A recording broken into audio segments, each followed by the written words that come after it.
ભગવાન દ્વારિકાધીશનો જન્મ ક્યાં થયો? તો મથુરાના કાળા વાસમાં. આપણા બધાનો જન્મ ક્યાં થાય છે? દવાખાના રૂપી મથુરામાં. દુઃખ રૂપી નગરી એટલે મથુરા. તો આપણા બધાના માટે દુઃખ રૂપી નગરી ગઈ તો દવાખાનું. આપણને કોઈને ત્યાં જવાનું મન થતું નથી. જો ગયા હઈએ તો પણ અડધો કલાકમાં પાછા ઘેર આવી જઈએ આપણે. તો દુઃખરૂપી નગરી એટલે મથુરા.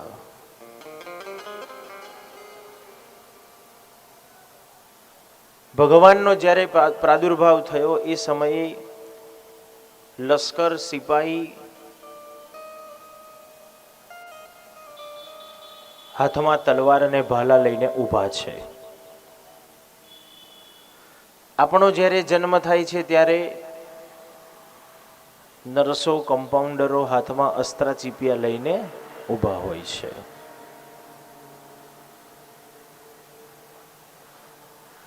ભગવાન મથુરામાંથી ગોકુળમાં પધાર્યા. એમ આપણે પણ 2-4 દિવસ દવાખાના રૂપી મથુરામાં રહી અને ફરી પાછા ઘર રૂપી ગોકુળમાં આવીએ છીએ.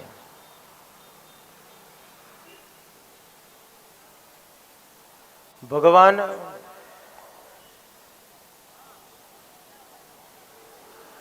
ગોકુળમાંથી વ્રજમાં પધાર્યા. આપણે પણ 1.25 મહિનાનો બાળક થાય એટલે મંદિરે પગે લગાડવા લઈ જઈએ છીએ. ત્યારથી આપણું ઘર મંદિર, ઘર મંદિર, ઘર મંદિર ચાલે છે. ભગવાન ફરી પાછા વ્રજમાંથી મથુરામાં પધાર્યા. એમ આપણે પણ ક્યારેક દવાખાના રૂપી મથુરાની મુલાકાત લેવા જવું પડે છે. ક્યારેક રોગ આપણા ઉપર હુમલો કરે ત્યારે જવું પડે છે. કદાચ રોગે હુમલો ન કર્યો હોય તો કોઈ સ્વજનની ખબર કાઢવા માટે પણ જવું પડે છે.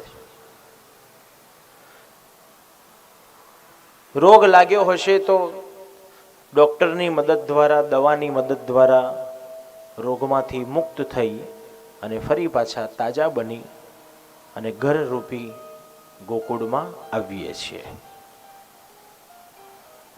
પણ ભગવાને એક દિવસ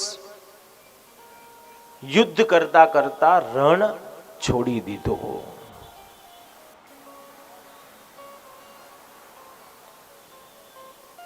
આ રણછોડ આપણને કહે છે છોડ, છોડ, છોડ.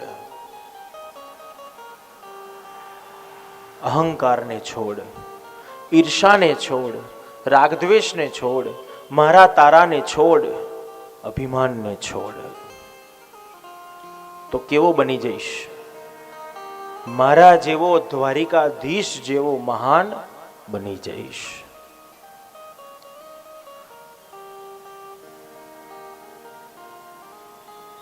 પણ આપણે નથી છોડી શકતા. કારણ માયાને પકડતા તો પકડી લીધી, પણ એમાંથી બહાર કેવી રીતે નીકળવું એનું જ્ઞાન જ આપણી પાસે નથી. શ્રી મહાપ્રભુજી આજ્ઞા કરે છે, જેટલા પ્રેમથી તમે સંસારની માયાને પકડી છે, બસ એટલા જ પ્રેમથી એક દિવસ એ સંસારની માયાને છોડી દો.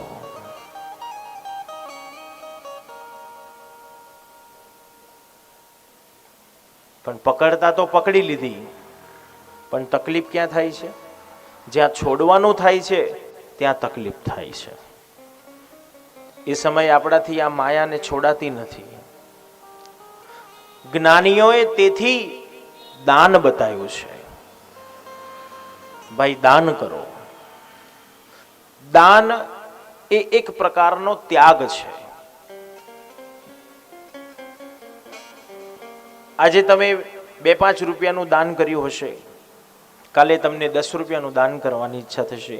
એક દિવસ 20 રૂપિયા, એક દિવસ 50 રૂપિયા, એક દિવસ 100 રૂપિયા, એક દિવસ હજારો, એક દિવસ લાખો, કરોડો, અને એક દિવસ એવો આવશે કે આ દુનિયાને, આ સમાજને, આ પરિવારને છોડીને જવામાં તમને જરાય દુઃખ નહીં થાય. કારણ તમને એક પ્રેક્ટિસ પડી ગઈ છે, એક ટેવ પડી ગઈ છે કે તમે રોજ કંઈકનું કંઈક આપ્યા કરો છો, રોજ કંઈકનું કંઈક તમે ત્યાગ કરો છો, છોડ્યા કરો છો. તો એક દિવસ આ સમાજને, આ પૃથ્વીને, આ પરિવારને છોડીને જવામાં ક્યારેય દુઃખ નહીં થાય, ક્યારેય મન એમાં ફસાશે નહીં, ક્યારેય એના તરફ આસક્તિ નહીં થાય.